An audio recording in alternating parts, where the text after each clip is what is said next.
Remember, Cory Bush and AOC did what we've considered here, and now it's revealed to be a stunt to get the eviction moratorium extended. Now, of course, that was in conjunction with Nancy Pelosi and Chuck Schumer. They had those that they weren't actually protesting the establishment. They were doing a PR stunt that was endorsed by the establishment. And they all knew that the Supreme Court would knock down that eviction moratorium, which is why they let it go through. And just like they knew that the parliamentarian would not let the $15 minimum wage happen, now they're going to blame the Supreme Court. The Democrats could reconvene Congress, pass laws, help all these people do everything right now, and they won't do it. And neither will Cory Bush or AOC protest till Nancy Pelosi brings Congress back in session. They will never cross Nancy Pelosi. But I know some people who will cross Nancy Pelosi. You want to know who some people are? Because guess what? They're actually going to occupy Congress, and that starts on Monday. And this is, well, let me tell you what it's about. So that's 3 p.m. Eastern Time, southeast steps of the U.S. Capitol building on Labor Day. They're going to start. The Supreme Court struck down the eviction moratorium, and the squad knew it would happen. They left the steps of the Congress without getting anything, right? And then when someone asked the AOC, hey, what are you going to do about the 1.1 million people who are going to get kicked out, left out of this eviction moratorium, they stuck their fingers in their ears and they turned up the music. That's what the establishment hacks do to activists. That's not what activists do to other activists. So that showed them to be doing a stunt. And that showed them to be unbelievably dishonest and gaslighting of actual activists. That's what happened. I can show you the video again. I've showed you it a million times. I don't have to show it again. So the People's Party is going back to occupy Congress starting on Labor Day. Instead of an eviction moratorium, we're demanding housing and good-paying jobs for all. The people are going to do what the politicians failed to do. We're going to call out the squad and Congress for taking off on vacation while millions lose their homes. Monday is the 100-year anniversary of the Battle of Blair Mountain, one of the greatest labor uprisings in American history. It's also the 10th anniversary of Occupy Wall Street. By the way, what kind of government goes on vacation while millions of people lose their homes? What kind of government does that? That is a government that's been completely taken over by corporations and the real estate industry. That's what that government is. Justice Democrats are on vacation right now. Moratorium's over. And the time is now. Occupy Congress on Labor Day will kick off a sustained occupation of the Capitol steps or on the Capitol steps. A sustained occupation of the Capitol steps. This is the action the squad pretended to hold. I wonder if they're going to tweet about this one. I wonder if the squad will tweet that there's activists on the steps of the Capitol demanding a moratorium extension for the evictions. I wonder if AOC and Cory Bush and the Justice fake Democrats or the real Democrats, they're just Democrats. I wonder if they're going to tweet about it. Peoplesparty.org/vote to occupy Congress. Peoplesparty.org/vote to occupy Congress. And that starts Monday at 3 p.m. Eastern Time, southeast steps of the Capitol building. And now, let me welcome the guy who's organizing this. He was Bernie Sanders' National Political Outreach Coordinator in 2016. Today, he's trying to transform American politics as we know it. He's the co-founder of the People's Party. It's Nick Brana. Hi, Nick. Thanks for coming on. Hey, Jimmy. Thanks for having me. All right. Well, tell us about the action you're organizing at Capitol Hill on Labor Day. Well, the squad went to the Capitol steps just a few weeks ago, and they had an action taking the steps claiming that we aren't going to leave until we get the eviction moratorium extended because it is a moral travesty that people are going homeless. People are losing their homes by the millions while Congress goes on vacation. Well, it turns out that the squad was aware that, in fact, the Supreme Court was not going to, because in their ruling, the Supreme Court made it clear, and they'd made it clear before the ruling, that they were not going to permit the CDC to continue extending the eviction moratorium. And so when the squad settled for a federal extension from the Biden administration of the eviction moratorium, they essentially knew that they weren't even settling for a 90% ban on eviction moratorium. They were settling for a 0% eviction moratorium. And it was just their way of saving face and getting off the steps of the Capitol and doing nothing. And I also want to say that the only reason they were there, Jimmy, was because their activist cred, they all ran as activists. They all ran as organizers. Yes. So did Bernie Sanders, organizer in chief.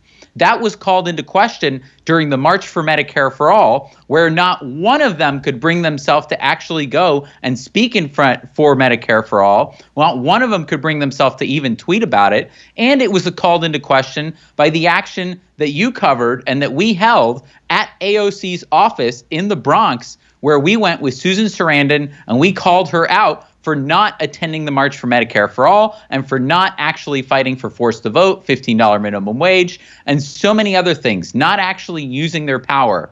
That was the only reason.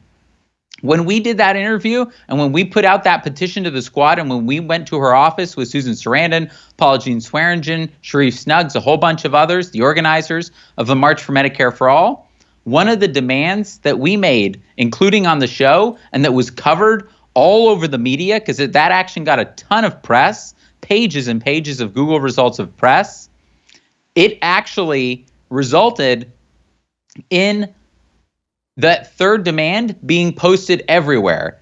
That demand was that the squad take action on the steps, take action at the Capitol and take action at the White House so that they take direct action. And then days later, they actually occupied the steps of the Capitol. So only through what we did they even do that in the first place. So they could have done this on so many issues, and they chose that's when they did it. So what happened was they were never using their leverage, and they still refused to use their leverage, but they wanted to give you the appearance that they were fighting for you when we know they're not. And so you went to her office, AOC's office, and you humiliated her and embarrassed her because you were a real activist. Susan Sarandon was with you, someone who campaigned for AOC, just like I did, just like you did. I don't know if you did, but I know I did. And so they were showing up. They're people who helped get her elected, and they're demanding that she use her leverage to actually fight for people and cross Nancy Pelosi and the Democratic Party like they campaigned on. And so they got so embarrassed, and they knew their street cred was at zero. So they do this thing at the steps that was coordinated with Nancy Pelosi and Chuck Schumer. And everybody knew that the Supreme Court would knock it down, which is why they were allowed to do this. And they never really did. They never called. They said we're calling Congress back. We're making Nancy Pelosi call Congress. They didn't say that. They said we want Congress to come back. They never mentioned Nancy Pelosi's name, except in positive ways. Anytime they mentioned Nancy Pelosi's name was to get an applause break for her. So they went and did this, and then they got their fake eviction moratorium, and they left. And they said they moved mountains. They go, we've moved mountains with our 5-day protest. Well, if you could move mountains with a 5-day poorly attended protest, why would you stop protesting? Why would you protest 5 more days? Then you can get a living wage, $15 minimum wage. Why wouldn't you protest 5 more days? You can get a vote on Medicare for all. Why wouldn't you protest 5 more days? You get people student debt relief. Why wouldn't you protest 5 more days? You get the drug war in it. Why wouldn't you protest 5 more? So that showed those protests to be a PR stunt, which is exactly what it was. And we called it out. We did a video we dropped yesterday. And if you have any doubt that this was a PR stunt, I want to watch. This is them celebrating. Here's AOC celebrating that they got the eviction moratorium reinstated when we all knew it was going to get struck down by the Supreme Court, and they weren't doing it the correct way. The Supreme Court had already said Congress needs to do this. We're only going to do this once, and then you guys have to fix it. And then Congress, again, run by Democrats, and the White House is run by Democrats, and they didn't fix it, and they all went on vacation. And here she is pretending that they fixed it, and then an activist asks her questions, and watch what she says. And we showed up. People said, how are you going to do it? What's your 10-point plan? What are you doing 5:30 p.m. on Saturday? How many days are you going to be here? So those were people asking her how serious they were about the protest. How long are you willing to stay at the protest? What's your plan? What are your demands? What are your asks? And so that's her dismissing what you're supposed to do when you're an activist. So that's the stuff that they would say to us at Force the Vote.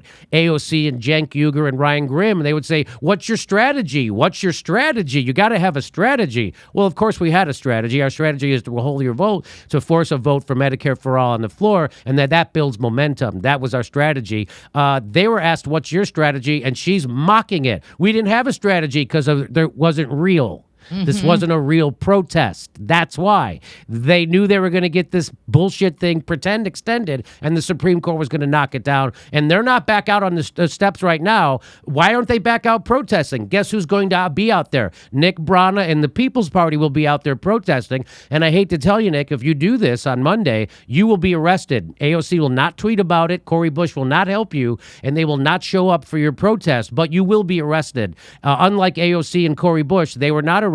As soon as they left, cops start arresting people. That's how you know it's a PR stunt. So I want to show, here it is. I'll show you the rest of this. Yeah, but look at that. But what about? And we said none of that matters. People's rent be forgiven. We're going to figure that out. So that was Franco from Frank Analysis asking, will people's rent be forgiven? Because that's a huge deal. And she just dismissed it. We're going to figure that out. They didn't figure it out. It's not those people are in the same position they were when that question was asked. They didn't figure it out. That was a lie. That was her trying to dismiss an activist asking a question. Here we go. But what are you going to do? You asked us what we're going to do. What are you guys going to do? Here's what we're going to do. The CDC just announced an eviction moratorium, and what we're here is for our reasons known and unknown. So our reasons known was to make sure that we extended this moratorium. That's what we're here to prove. What about the 10%? What about the 10%? Okay, we're going to turn on some music now. What about the 10%? Wow, it's disgusting. That is stomach churning. They were being asked, what about the 1.1 million people who aren't covered in this eviction moratorium? What about them? Should we try to have a plan to help those people? And they stuck their fingers in the air and turned on the sound cannons and started partying. Dancing on those people's evictions. They're dancing as 1.1 million people are going to be evicted. They were dancing. So if you can watch that and then still defend them, you deserve to have a horrible shit corporate-owned government. You deserve, if you can watch that and that doesn't turn your stomach and you don't want to fight against that and call that out, then you deserve the shit government you get. Because those are people selling you out right in your face. It couldn't be more obvious. And if you still defend that, you deserve the shit government you get. Nick Brana and the People's Party aren't putting up with that shit, and they're showing up Monday and doing a real protest, which is why they'll probably be arrested. So if you want to see Nick Brana and the People's Party get arrested, you should show up at 3 p.m. at the Capitol steps on Monday, Labor Day, because there's going to be a real protest. That's what's going to happen. People are really going to sleep over on the steps. Now, I guarantee you the Squad and the Justice Democrats are not going to join him because they're not for real. And Jimmy, I was actually, when she says there, but what about, how long are you going to be here? She's actually referring to something I said the night before when she was on the steps of the Capitol. And this was like the second night of the protest where they had this like light festival, production with their phones. And they were talking about how we're here, what a moral travesty it is. We're here to fight for an eviction moratorium extension. And I said, yeah, that's all well and good. But I shouted from the crowd, probably about 200 people. I shouted at them twice, how long are you going to be here? How long are you going to be here? And finally, they said back that they were going to be there as long as it takes. It took them hours to start backpedaling from that. Hours. Yep. Yeah. Just the next afternoon, Lee Camp was there with Max Blumenthal. They told me, they're already saying, Cori Bush's comms guy is saying, well, it's a evolving situation. We're taking it day by day. We're going to figure it out. So like every step of the way, they've had to be basically dragged. It was our action at AOC's office that made them go there to try to reestablish their activist cred in the first place. It was me shouting at them from the crowd that made them commit in front of hundreds of people that they were going to stay there as long as it takes. It was me going there and sleeping there the first night with them actually, and getting into an argument with 3 members of the squad, with Ayanna Pressley, with Cori Bush, and with Ilhan Omar, over actually why they weren't using their power more, why they didn't force the vote, why they didn't push for a $15 minimum wage. And that conversation was very revealing, Jimmy. They said so many things. Like, for example, they said that they didn't have, and this was actually on, Max Blumenthal later got this on camera, that they said that they couldn't force the vote because it wasn't their bill. Because it's Yes. Pramila Jayapal's bill. And it's That's like, right. That's not how legislation works. And that's so patronizing that you would say that to people and expect them to believe that. They also said that no one is going to challenge Biden in 2024. And so they're basically saying that we're going to have 8 to 12 years of neoliberal Democrats, best case scenario, because we're either going to have Biden for 8 years, or Biden's going to freaking step down, halfway into this term, and then we're going to have Kamala Harris for 8 years. So, like, that's what we're facing with the Democrats. They also said that they were very upset. Like, they were straight up, like, yelling at points. And part of it was that they thought, you guys are the ones who've been putting out the hashtag fraud squad label, And so, that's effective. That's what I took from that. Okay, this is effective at getting you to realize exactly how disappointed people are in you and to what degree you're betraying them.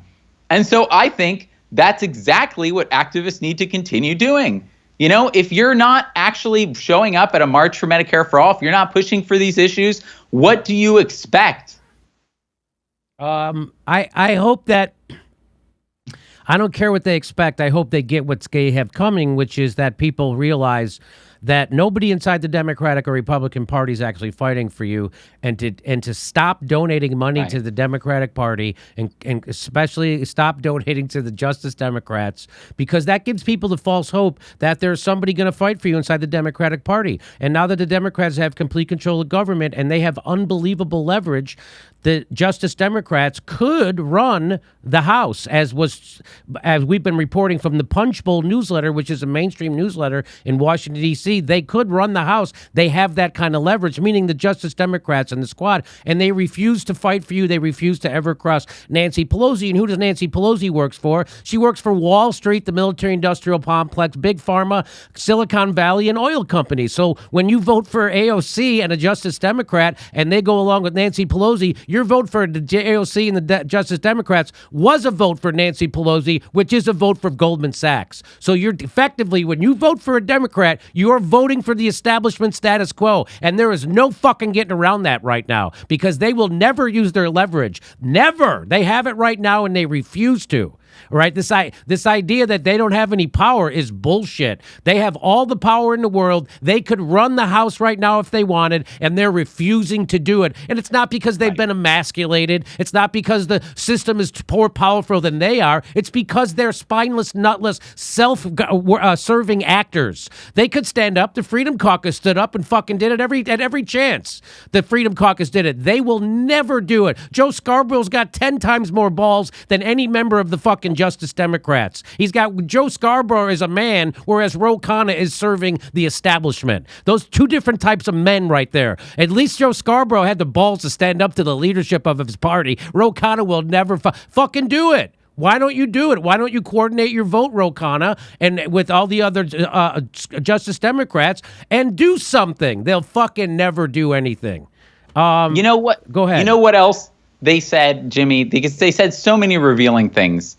They said, to what you were saying, that AOC has the least power among them. They literally said she has the least power because of her committee assignments and whatnot. And I said, this is just completely an ahistorical perspective. She has 12 million Twitter followers. She has an ability to mobilize people, that is just like unparalleled. And you're saying that is the least amount of power? That is a complete just misunderstand a false theory of change. That is a completely false theory of change of where it comes from. Is that they also Can I just said, let me just say, is that how AOC campaigns? She goes, vote for me so I can become a congressperson. Can you come to me? Devlin, come to me. Okay. Devlin, there we go. Was that her campaign slogan? Hey, vote for me so I can become a congresswoman and I won't have any power to help you. I don't think that's how they campaign. Hey, put me in Congress so I don't have any power. That's the exact opposite of how they campaign, because then I'll have power to help you. They'll be one of the most powerful 534 people in the whole country, in the whole frickin' world. That's how powerful they're going to be. So go ahead. I'm sorry. I interrupted. And that's what I told them too, is that, you know what? Change in this country has never come from the inside. It's never come from government itself. It's come from movements. It's come from independent parties. It's come from labor unions, from strikes. That's how change is actually happens. Not from your backroom dealing or your calls with Ron Klein. You know, like none of this actually matters.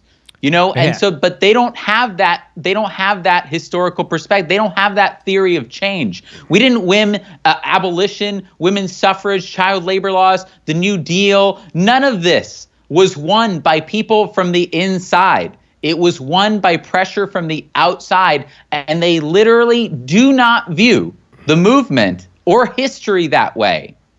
So what we need to do now is have activist organizations, people who really care about people who really go out and where the rubber meets the road and give aid to people who are homeless. And what they need to do now is put pressure on the squad to use their leverage. After you help them get elected, now it's time that you now pressure them. You pressure them to do what they ran on, what they promised you they do. That's the other part of helping them get elected. You have to now pressure them, and nobody's willing to pressure them. Nobody. The founders of the Justice Democrats are not willing to. Cenk Uygur is a straight up apologist and a liar for them. Says Kevin McCarthy could become speaker if they withheld their vote and forced to vote on Medicare for all. That's a straight up lie. No one's ever called him on it. He gets away with it because Cenk Uygur won't ever go on an interview show where someone's going to ask him a question.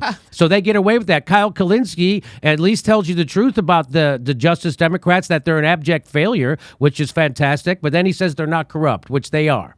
And he invents a new definition for corrupt, which nobody ever heard. He pulled out of his ass with a straight face. So what we need is those people and people like you and me and anybody else who has a voice or a platform to pressure those people, those Justice Democrats who we helped get elected. We have to then pressure them to do the right thing. And guess what? They're not.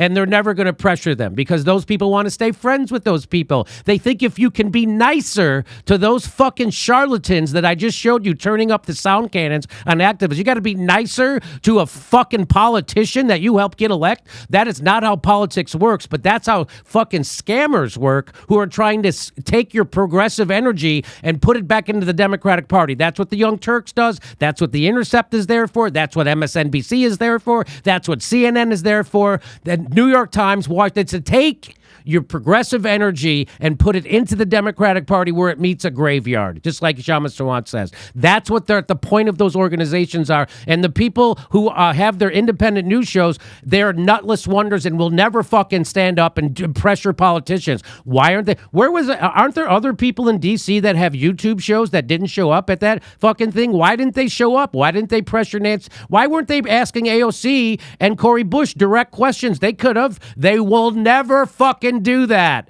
They're never going to actually cross power. They want to be friends with them.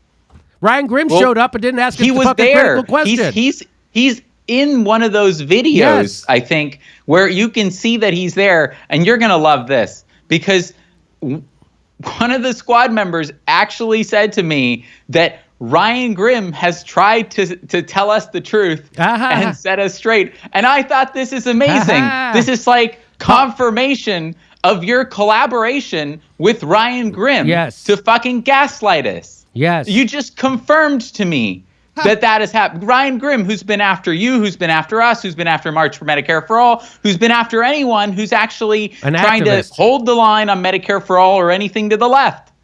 Yes. And they also said that they were annoyed. They were really annoyed that they were getting questions about forced to vote and a whole bunch of other things. And I told them, you probably wouldn't get that if you were going on independent media and ever talking about it. The fact that you're not talking about it is why everybody's asking you about it the minute you step out of your enclave and go out into the fucking public. And do you know why they're upset that people are asking them questions about it? And the reason why they're upset, Nick, is because they don't have an answer for those questions. There's still no answer to why you wouldn't withhold your vote to get something from Nancy Pelosi. Everybody agreed that you should. Even Ryan Grimm now retrospectively agrees that, well, they should have got something for their vote, just not the thing Jimmy Dore and the rest of the country wants. But something else. He won't say what. He'll just, again, keep lying, obfuscating, gaslighting. That's what Ryan Grimm and the fucking Intercept people do. And I love exposing them. It's one of the favorite things I do is to expose the controlled opposition. Ryan Grimm gets a paycheck from 3 different billionaires. Ryan Grimm is not on your side. Ryan Grimm is there to protect politicians as they're gaslighting you and rolling over for the establishment. And the proof of that was that the squad then tried to protect Ryan Grimm. So it's a nice symbiotic relationship. That's called access journalism, and you can't trust those motherfuckers. And that's why we have a show that's popular. And my platform to tell you about Ryan Grimm is 10 times bigger than Ryan Grimm's platform, because I don't think anybody fucking reads anything that guy's ever written. So anyway, he can go tweet and get 7,000 likes on a tweet. I'm going to get 100,000 views on this video. And again, that's every time I drop a video. And so that's millions of people now know about the shit libs over at The Intercept, the Young Turks. Of course, everybody knows about MSNBC and New York Times. And, of course, the guy covering progressives for the Washington Post, handpicked by Jeff Bezos in bed with the CIA. Dave Weigel is a former pro-war Iraq war organizer for the war. He's the guy covering progressives now. The guy who was in college organizing pro-war rallies. So do you see the shit libs that come together? Cenk Uygur, Ryan Grimm, The Intercept, and of course Dave Weigel at the Washington Post. So this is why I have a show, and this is why this platform it has the kind of reach that it has, is because I'm telling the truth about those people, and nobody else will. Guess why? Because I don't want a job from them. I don't need a job at The Intercept or the Young Turks or the Washington Post. I don't need an MSNBC contract to pay my bills. I don't want it. I don't need it. I don't want to make friends with those people. I like having them as my enemy. It's a good way to define who I am. Okay, everybody show up Monday for Labor Day, 3 p.m., Capitol Steps. If you want to do a real protest on Labor Day, I think that's when it should start. And we'll see if they get arrested. We'll see if the squad tweets about it. I'm predicting they won't. I'm predicting they won't join you. And that will be another brick in the wall of exposing them for being the fake activists that they are when they're actually propping up Nancy Pelosi, Chuck Schumer, and the establishment Democratic Party, which, as AOC has told us, is a right-wing party. So they are going along with a right-wing party. Those are your Justice Democrats. They are right-wingers. They're going along with a right-wing party right now. Okay, anything you want to add to that? They couldn't even promote. You're asking them to promote on social media the action that we're doing, but they couldn't even promote their own action on social media. That's right. Even when they were on the steps of the Capitol, they weren't actually utilizing it to organize. They weren't tweeting people show up. I remember that same moment that I was there on the second night of the occupation, and I shouted up to them and I said, hey, how long are you going to be here? And what they said, that's when they said, oh, as long as it takes. They didn't even give a time to come back the next day. They were like, come back the next day, and people were like, when, and they didn't give a time. They didn't give it. And so the whole thing was just so diffuse and ephemeral. And as an organizer, I can tell you, you don't have events where you don't give times. that is an organizing malpractice right there. And so, they couldn't promote it on social media. They weren't giving times. This was just meant to try to reestablish some cred and get them some points. And then eventually they got what they won. This eviction moratorium extension from Biden was something that they knew was going to get shot down. And they also know that the rental assistance isn't actually being distributed. Only 10% of the $46 billion in rental assistance has been distributed at all. And so they know that's not happening. And the eviction moratorium, there were all kinds of loopholes where people were being evicted in the first place. So millions of people are being evicted. millions of people also on the 6th because some genius in the Biden administration thought we're going to end COVID. We're going to end the COVID federal unemployment benefits. We're going to end it on Labor Day. On Labor Day. Amazing. Like, you've had enough. Get back to work now, plebes. Yes. Get back to work. Yes. Like, so I just insult to injury. So we're going to go. Lee Camp is going to be there. Medea Benjamin's going to be there. Paula Jean Swearingen's going to be there. You know, Zainab Day is going to be there. And we are actually going to go, and we're going to hold the action they pretended to. And it is going to be a sustained occupation of the Capitol steps, unless, like you said, Jimmy, they fucking round us up and arrest us.